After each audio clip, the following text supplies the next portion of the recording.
गरुड़ ने कहा, हे प्रभु, जो तीर्थ सेवन और दान में निरंतर लगा है तथा अन्य साधनों से भी संपन्न है, उसे भी वृषोत्सर्ग किए बिना परलोक में सद्गति नहीं प्राप्त होती।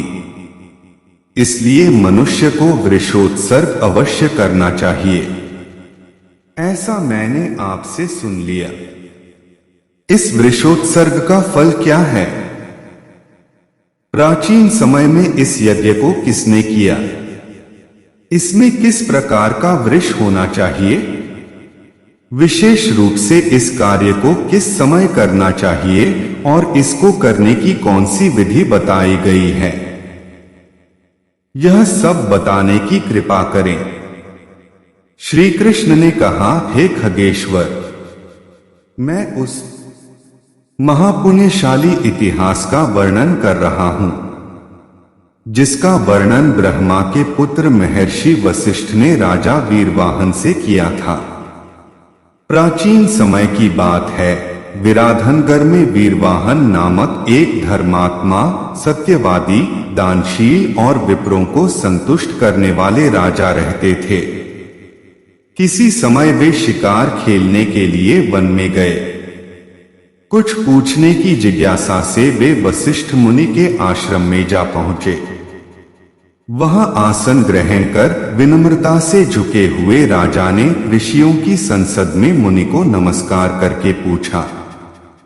राजा ने कहा, हे मुनि, मैंने यथाशक्ति प्रयत्न पूर्वक अनेक धार्मिक कृत्य किए हैं, फिर भी यमराज के कठोर शासन को सुनकर मैं हृदय में बहुत ही भयभीत हूं।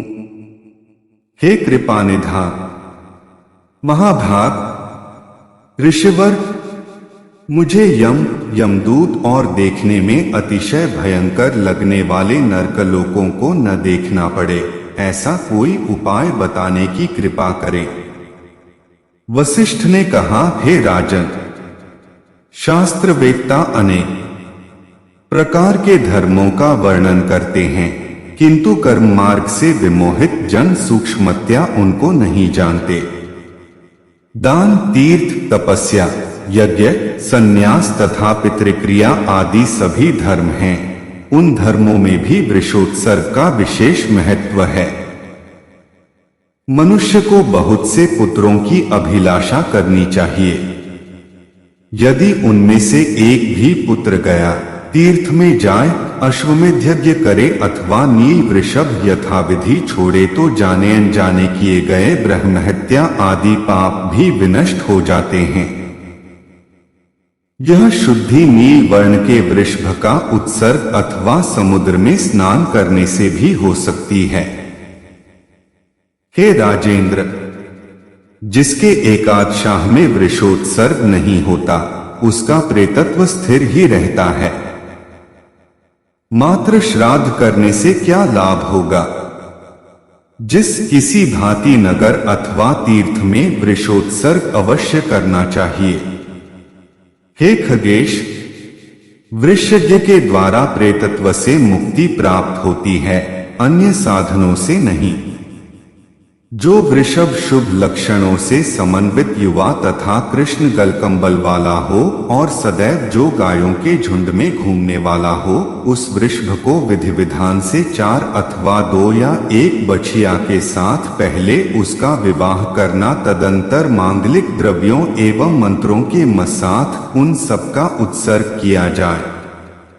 इहर्तीति शून्य इन 6 मंत्रों से अग्निदेव को आहुति देनी चाहिए। कार्तिक, माघ और वैशाख की पूर्णिमा, संक्रांति, अन्य पुण्यकाल, व्यतिपात तथा तीर्थ में और पिता की क्षयतिथि वृषोत्सर्ग के लिए विशेष रूप से प्रशस्त मानी जाती है। जो वृषभ लाल वर्ण का हो और उसका मुंह पूंछ पांडु श्वेत पीत मिश्रित हो, खुर और सींगों का वर्ण पीत हो, वह नील वृषभ कहा जाता है। लोहितो यस्तु वर्णेन मुखे पुच्छे च पांडुरः पीतः खुरविषाणेषु स नीलो वृष उच्यते।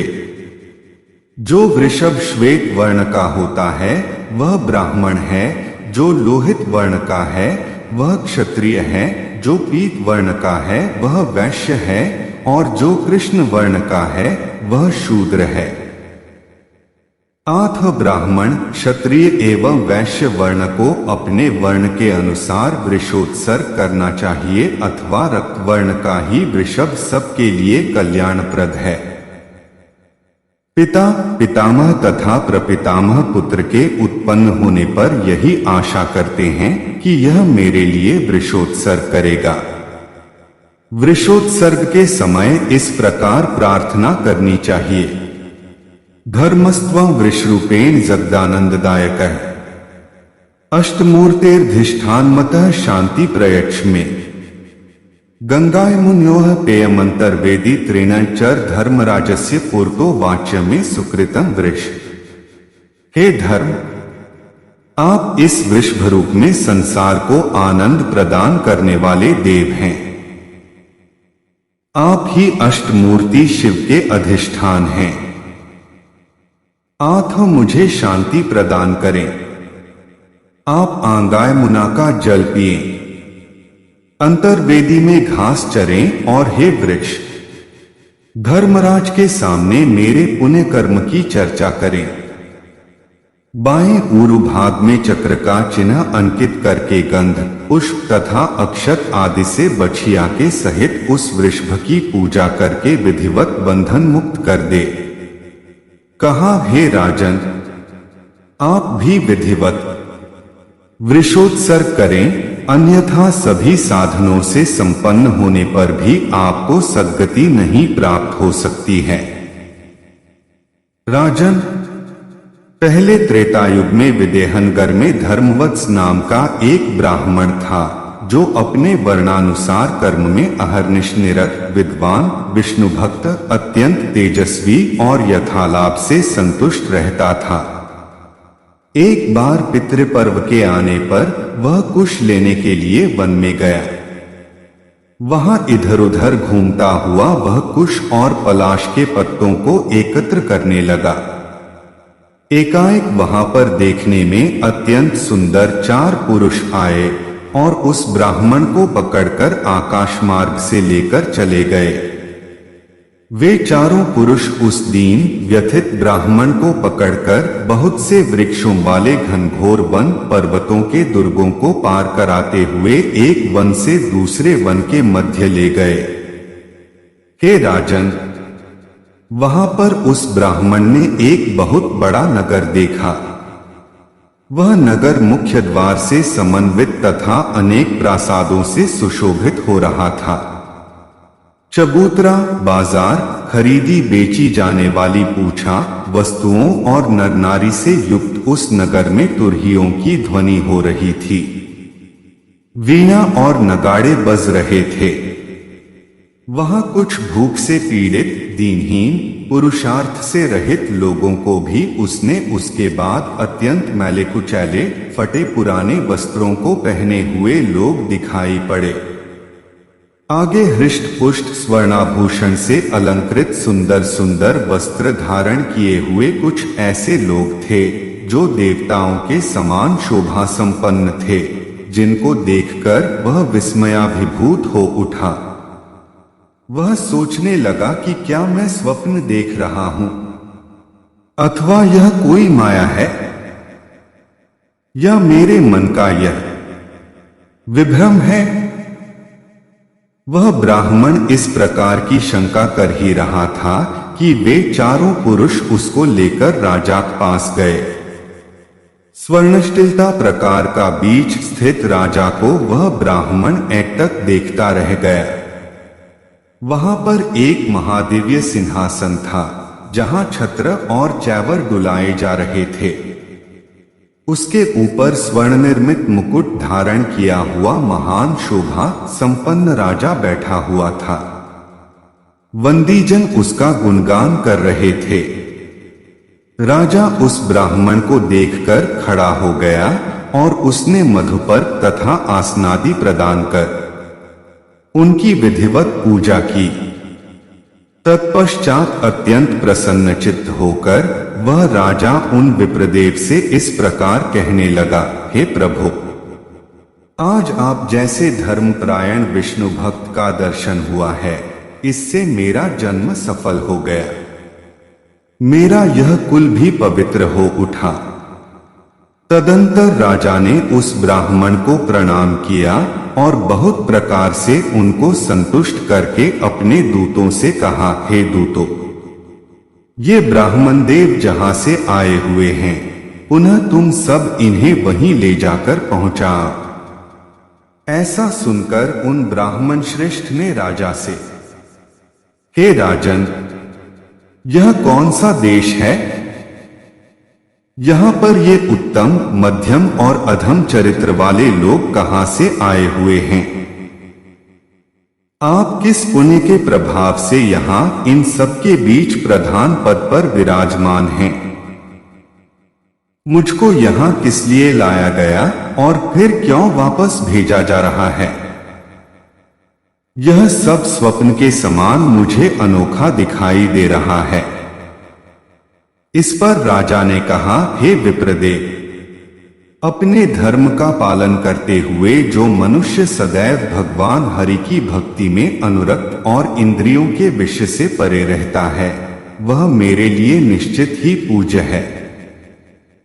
नित्य जो प्राणी तीर्थों की यात्रा करने में ही लगा रहता है, जो वृषोत्सर्ग के महात्म्य को भली भांति जानता है और जो सत्य एवं दान धर्म का पालक है, वह व्यक्ति देवताओं के लिए भी प्रणमय है। हे परंतप, हे पूजाह, आपका दर्शन हम सभी प्राप्त कर सकें, इसलिए आपको यहां लाया गया था। हे देव, आप मुझ पर प्रसन्न हो और मुझे इस साहस के लिए क्षमा करें। मैं स्वयं अपने संपूर्ण चरित्र का वर्णन करने में समर्थ नहीं हूं।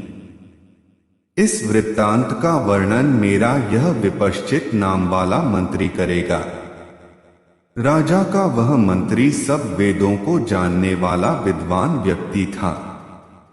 आथ अपने स्वामी की हार्दिक इच्छा को जानकर वह कहने लगा, हे विप्र, यह राजा पूर्वजन्म में द्विज और देवताओं से सुशोभित विराधनगर में विश्वंभर नाम का एक वैश्य था। ऐसा मैंने सुना है। वैश्यवृत्ति से जीवन यापन करते हुए वह अपने परिवार का पालन करता था। नित्य गायों की सेवा तथा ब्राह्मणों की पूजा भी करता था। सत्पात्र को दान, अतिथि सेवा तथा अग्निहोत्र करना उसका नित्य धर्म था। सत्यमेधा नाम की पत्नी के साथ उसने विधिवत गृहस्थाश्रम का संचालन किया। उसने स्मार्त कर्म के अनुष्ठान से सभी लोगों तथा श्रौत कर्मों से देवताओं को जीत लिया था। किसी समय जब वह वैश्य अपने भाइयों के साथ बहुत से तीर्थों की यात्रा कर अपने घर लौट रहा था, तब मार्ग में ही उसे लोमश ऋषि का दर्शन हो गया। उसने महर्षि के चरणों में दंडवत प्रणाम किया। हाथ जोड़कर विनयावंत खड़े उस वैश्य से करुणा के सागर महर्षि लोमश ने पूछा, हे भद्र पुरुष, ब्राह्मणों और अपने भाई बंधुओं के साथ आप कहां से आ रहे हैं? धर्मप्राण, आपको देखकर मेरा मन आर्द्र हो उठा है। इस पर विश्वंभर वैश्य ने उत्तर दिया, मुनिवर, यह शरीर नश्वर है। मृत्यु प्राणी के सामने ही खड़ी रहती है, ऐसा जानकर अपनी धर्मप्राणा पत्नी के साथ में तीर्थ यात्रा में गया था। तीर्थों का विधिवत दर्शन एवं प्रचुर धनदान कर मैं अपने घर की ओर वापस जा रहा था कि सौभाग्यवश आपका दर्शन हो गया। लोमश ने कहा, इस भारतवर्ष की पावन भूमि में बहुत से तीर्थ हैं। आपने जिन तीर्थों की यात्रा की है उनका वर्णन मुझसे करें।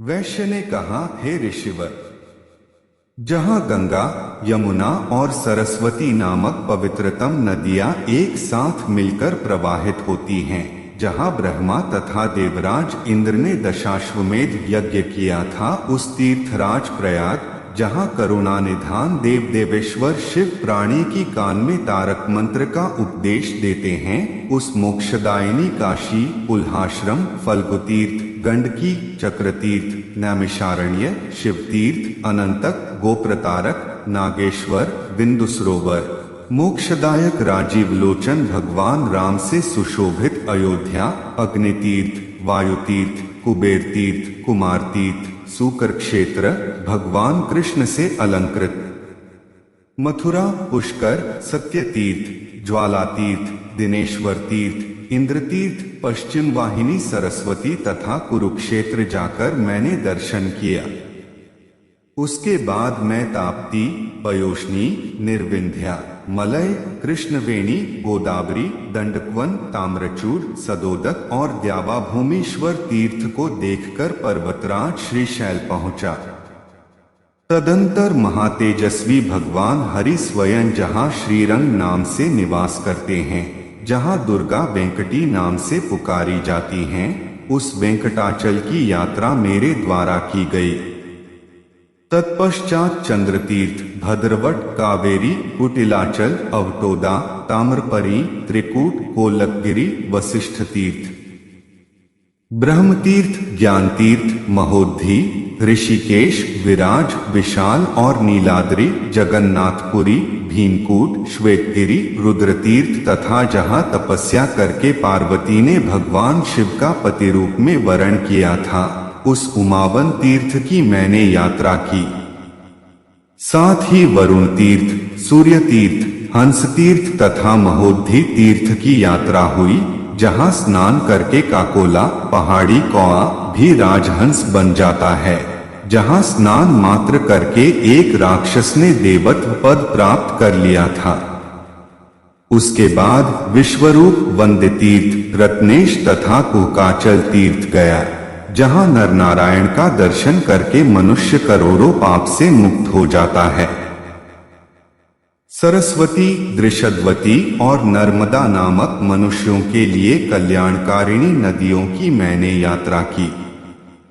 भगवान नीलकंठ, महाकाल, अमरकंटक, चंद्रभागा, वेत्रवती, वीरभद्र, गणेश्वर, गोकर्ण, बिल्वतीर्थ, कर्मकुंड और सतारक तीर्थों में जाकर आपकी कृपा से मैं अन्य तीर्थों में गया, जहां मात्र स्नान करके मनुष्य कर्मबंधन से मुक्त हो जाता है। हे मुने, जो कृपा है वह प्राणियों में कल्याणकारिणी बुद्धि को जन्म देती है। एक ओर तो सभी तीर्थ हैं और दूसरी ओर करुणापूर्ण साधुजन प्राणियों के कल्याण का उन पर कृपा करने का व्रत धारण कर वे इतस्ततः परिभ्रमण करते रहते हैं। उत्पद्यते शुभा बुद्धिः साधूना यदनुग्रह एकतः सर्वतीर्थानि करुणाः साधोन्यतः अनुग्रहाय भूताना चरंती चरितव्रता है। हे प्रभो, आप सभी वर्णों के गुरु हैं तथा विद्या एवं वय में श्रेष्ठ हैं। आठ मैं आपसे उस आधिभौतिक स्वरूप के विषय में पूछ रहा हूं जो चिरंतन काल से चला आ रहा है। मैं क्या करूं? किससे पूछूं? मेरा मन अत्यंत चंचल हो उठा है। यह ब्रह्म के विषय में तो निष्प्रह रहता है, पर विषयों में अति लालायत है। यह रंच मात्र भी उस अज्ञान रूपी अंधकार का विछोह सहन नहीं कर सकता है। विप्रदेव, कर्मों का जो श्रेष्ठतम क्षेत्र है वह अनेक प्रकार के भावों से व्यामोहित है। ज्ञान संपन्न व्यक्ति के पास जिस प्रकार से शांति आ जाती है, विवेकवान श्रेष्ठ मनुष्य जिस प्रकार अंतर्बाह्य दोनों स्थितियों में शुद्धता को प्राप्त कर लेता है, वह सब मुझे बताने की कृपा करें। ऋषि ने कहा, हे वैश्यवर्य, यह मन अत्यंत बलवान है। यह नित्य ही विकार युक्त स्वभाव वाला है। तथापि जैसे पीलवान मतवाले हाथी को भी वश में कर लेता है, वैसे ही सत्संगति से आलस्य रहित होकर साधन करके तीव्र भक्ति योग से तथा सद्विचार के द्वारा अपने मन को वश में कर लेना चाहिए। इस संबंध में तुम्हें विश्वास हो जाए, इसलिए मैं एक भी इतिहास बता रहा हूं जो नारद के पूर्वजन्म के जीवन वृत्त से जुड़ा हुआ है, जिसको स्वयं उन्होंने ही मुझसे कहा था। नारद जी ने मुझसे कहा, हे मुने, मैं प्राचीन काल में किसी श्रेष्ठ ब्राह्मण का दासी पुत्र था। वहीं पर मुझे महान पुण्यात्माओं की सत्संगति प्राप्त करने का सुअवसर भी मिला। एक बार वर्षा काल में भाग्यवश मेरे घर साधुजन ठहरे हुए थे। मेरे द्वारा विनम्रता पूर्वक बराबर की गई सेवा से अत्यंत संतुष्ट होकर उन लोगों ने मुझे उपदेश दिया था, जिसके प्रभाव से मेरी बुद्धि निर्मल और हितैषिणी बन गई, जिससे अब मैं अपने में ही सबको विष्णुमय देखता हूँ। मुनियों ने नारद जी से कहा, हे वत्स, तुम सुनो, हम सब तुम्हारे हित में कह रहे हैं। जिसको स्वीकार कर तदनुसार जीवन यापन करने वाला प्राणी इस लोक और परलोक दोनों में सुख प्राप्त करता है। इस संसार में अनेक प्रकार के देवता, पक्षी तथा मनुष्य आदि की योनियां हैं, जो कर्मपाश में बंधी हुई हैं। वे सदैव पृथक पृथक रूप से कर्मफलों का भोग करते हुए सत्वगुण से देवत्व, रजोगुण से मनुष्यत्व और तमोगुण से तिर्यक योनि प्राप्त करते हैं। वासना में आबद्ध बुद्धिहीन प्राणी गर्भ से बार बार जन्म लेकर मृत्यु का वरण करता है। इस प्रकार उन असंख्य योनियों में जाकर वह कभी दैवयोग से ही मनुष्य की दुर्लभ योनि को प्राप्त कर महात्माओं की कृपा से भगवान हरि को जानकर तथा अपार भवसागर को रोगरूपी ग्राह और मोहरूपी पाश से युक्त समझकर मुक्त हो जाता है। इस भवसागर को पार करने के इच्छुक प्राणी के लिए राम नाम स्मरण के अतिरिक्त अन्य कोई साधन हमें दिखाई नहीं देता है।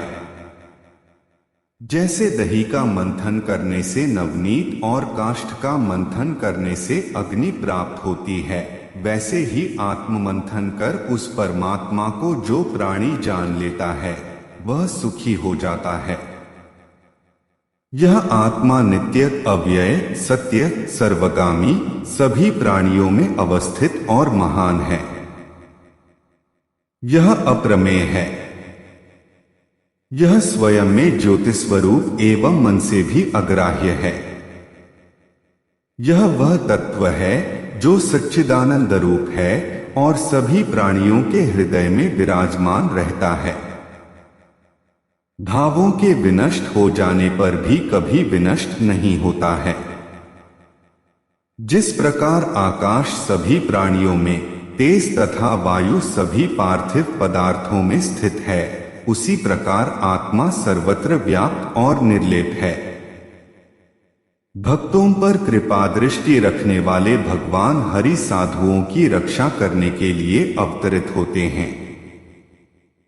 यद्यपि वे निर्गुण हैं, फिर भी अज्ञानियों को गुणवान प्रतीत होते हैं।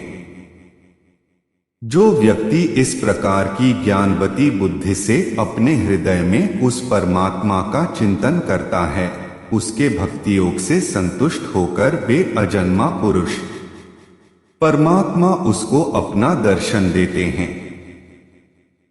तत्पश्चात वह भक्त कृतार्थ हो जाता है और सर्वदा सर्वत्र निष्काम भाव से बना रहता है। आत्म इस शरीर में अहंकार का परित्याग करके स्वप्न प्राय संसार में ममता और आसक्ति से रहित होकर संचरण करे। स्वप्न में धैर्य कहाँ स्थिर रहता है? इंद्रजाल में कहाँ सत्यता होती है? शरतकाल के मेघ में कहाँ नित्यता रहती है? वैसे ही शरीर में सत्यता कहाँ रहती है? यह दृश्यमान समस्त चराचर जगत अविद्या कर्मजनित है। ऐसा जानकर तुम्हें आचारवान योगी बनना चाहिए। उससे तुम सिद्धि प्राप्त कर सकते हो। इस प्रकार का उपदेश देकर वे सभी दीनहीन प्राणियों पर वात्सल्य भाव रखने वाले साधु वहां से चले गए। तदंतर मैं नारद उनके द्वारा बताए गए मार्ग से उसी प्रकार का आचरण प्रतिदिन करता रहा। कुछ ही समय के पश्चात मैंने अपने अंतःकरण में यह एक आश्चर्यजनक दृश्य देखा कि शरतकालीन चंद्रमा के समान निर्मल प्रतिक्षण आनंद प्रदान करने वाला अद्भुत प्रकाशपुंज प्रज्वलित हो रहा है। वह महातेज मुझे प्रचुर सुख से सींचकर अपने प्रति अधिक स्पृहायुक्त बनाकर आकाश में विद्युत की भांति अंतर्हित हो गया। भक्ति पूर्वक मैं उस अनोखे ज्योतिपुंज का ध्यान करता हुआ समय आने पर अपना शरीर छोड़कर विष्णुलोक चला गया। हे ब्राह्मण, उन्हीं प्रभु की इच्छा से पुनः मेरा जन्म ब्रह्मा से हुआ। उन भगवान की कृपा से ही मैं आज अनासक्त रहकर तीनों लोकों में बार बार वीणा बजाते और गीत गाते हुए घूमता रहता हूँ। अपना ऐसा अनुभव बताकर मुनि नारद मेरे पास से मनोनुकूल दिशा में चले गए। उनकी उस बात से मुझको बड़ा ही आश्चर्य हुआ और बहुत संतोष भी मिला। आत्म सत्संगति तथा भगवत भक्ति से तुम्हारा विशुद्ध, निर्मल और शांत स्वभाव वाला मन सुखी हो जाएगा। धर्मज्ञ साधु संगति होने पर अनेक जन्मों में किया गया पाप शीघ्र ही उसी प्रकार विनष्ट हो जाता है जैसे शरतकाल के आने पर बरसात समाप्त हो जाती है। अतस्ते साधु संगत्या च परमात्मनः विशुद्धं निर्मलं शांतं मनो निर्वृतिमेष्यति। अनेक जन्म जनितं पातकं साधु संग में क्षिप्रं नश्यति धर्मज्ञ जलाना शरदो यथा। वैश्य ने कहा, हे ऋषिराज, आपके इस मेरे अंतःकरण को शांति मिल गई। आज आपके इस दर्शन से मेरी समस्त तीर्थ यात्रा का फल प्रकट उठा है। यह सुनकर लोमश जी ने कहा, हे राजेंद्र, धर्म, अर्थ और कामैस त्रिवर्ग के फल की इच्छा करने वाले तुम्हारे हित में यह मानता हूं कि वृषोत्सर्ग के बिना जो बहुत से सत्कर्म तुमने किए हैं वे सब ओस्कणों के रूप में पृथ्वी पर गिरे हुए जल के समान कुछ भी कल्याण करने की सामर्थ्य नहीं रखते हैं। इस पृथ्वीतल पर वृषोत्सर्ग के सदृश हितकारी कोई साधन नहीं है। इस श्रेष्ठ कर्म को करने वाले लोग अनायास पुण्यात्माओं की सद्गति प्राप्त कर लेते हैं। वृषोत्सर्ग कर्म जिसने किया है वह व्यक्ति और जो करता है मेरी दृष्टि में दोनों समान हैं। वे दोनों दिव्य शरीर प्राप्त करके इंद्रदेव का सानिध्य ग्रहण करते हैं। आथ तुम पुष्कर तीर्थ में जाकर वृषोत्सर्ग कर्म को संपन्न करो। हे साधु, उसके बाद ही तुम अपने घर जाओ, जिससे कि इस तीर्थ यात्रा का समस्त कृत्य भली भांति पूर्ण हो जाए। विपश्चित ने कहा, इसके बाद वह वैश्य यज्ञ को पूर्ण करने वाले वराह रूपी भगवान जहां विद्यमान हैं, उस श्रेष्ठ पुष्कर तीर्थ में गया और उसने कार्तिक पूर्णिमा के ऋषिश्रेष्ठ ने कहा था उस वृषोत्सर्ग कर्म को संपन्न किया। इसके बाद लोमश ऋषि की संगति से वह बहुत से तीर्थों में गया। अधिक पुण्य नील वृष विवाह से उसको प्राप्त हुआ था। श्रेष्ठ विमान पर चढ़कर दिव्य विषयों को भोगने के बाद उसका वीरसेन के राजकुल में जन्म हुआ। इस जन्म में उसको वीर पंचानन नाम की ख्याति प्राप्त हुई। वह धर्म, अर्थ, काम और मोक्ष इस पुरुषार्थ चतुष्टय का एक अद्वितीय साधक था। वृषोत्सर्ग करते समय वहां जो नौकर चाकर उपस्थित थे वे भी गाय की पूंछ के तर्पण के छींटों का स्पर्श करके दिव्य रूप हो गए। जो दूर से ही इस कार्य को देख रहे थे वे लोग हृष्ट पुष्ट हो गए और उनका स्वरूप कांति से चमक उठा। इसके अतिरिक्त जो लोग इस सत्कर्म के भूभाग से बहुत दूर थे वे मलिन दिखाई दे रहे थे। वृषोत्सर्ग न देखते हुए जो लोग उसकी निंदा करने वाले थे वे अभागे, दीनहीन और व्यवहार आदि में रूक्ष, कृश और हो गए। हे द्विज, मैंने भगवान पराशर से पूर्वजन्म से संबद्ध इस राजा का अद्भुत और धार्मिक जो वृत्तांत सुना था उसका वर्णन आपसे कर दिया। इसलिए आप मेरे ऊपर कृपा करके अब अपने घर लौट जाएं। मंत्री के ऐसे वाक्यों को सुनकर वे ब्राह्मण अत्यधिक आश्चर्यचकित हो उठे। तदंतर राजसेवकों के द्वारा उन्हें घर पर पहुंचा दिया गया। वशिष्ठ ने कहा, हे राजन, सभी कर्मों में वृषोत्सर्ग कर्म श्रेष्ठतम है। अतः आप यदि यमराज से भयभीत हैं तो यथाविधि वृषोत्सर्ग कर्म ही करें। हे राजश्रेष्ठ, वृषोत्सर्ग के अतिरिक्त अन्य कोई भी ऐसा साधन नहीं है जो मनुष्य को स्वर्ग प्राप्ति की सिद्धि प्रदान कर सके। वृषोत्सर्गस्म किंचित साधना न दिवः परम। 130। आपको मैंने धर्म का रहस्य बता दिया है।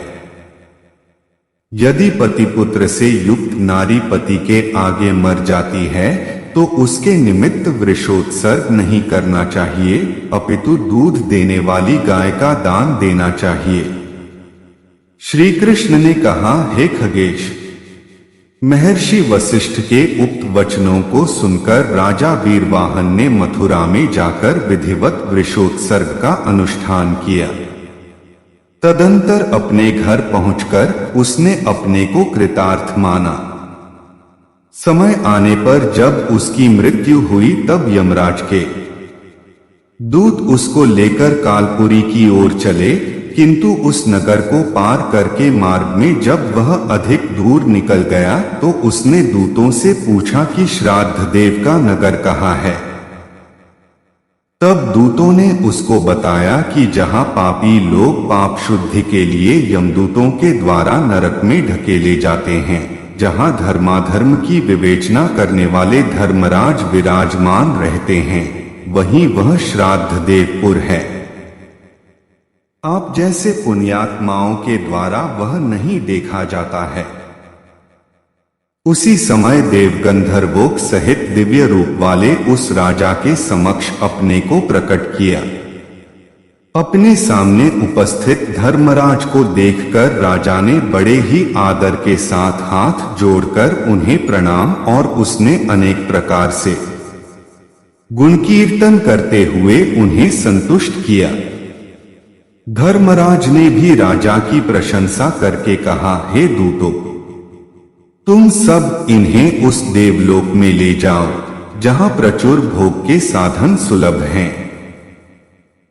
राजा वीरवाहन ने उस आदेश को सुनकर सामने ही स्थित धर्मराज से पूछा, हे देव, मैं यह नहीं जानता हूं कि आप मुझे किस पुण्य के प्रभाव से स्वर्गलोक ले जा रहे हैं। अनेक पुण्य कार्यों को विधिवत संपन्न किया है। धर्मराज ने कहा, हे राजन, तुमने दान्यज्ञादि वशिष्ठ की आज्ञा मान करके तुमने मथुरा में वृषोत्सर्ग भी किया है। समय रूप से पालन करता है तो वह ब्राह्मण और हे नरेश, यदि मनुष्य थोड़े भी धर्म का देवताओं की कृपा से अधिकाधिक हो जाता है, धर्म स्वल्पोपि नृप्ते यदि समय उपासित है, द्विजदेव प्रसादेन स याति बहुविस्तरम। 13 अंतर्धान हो गए।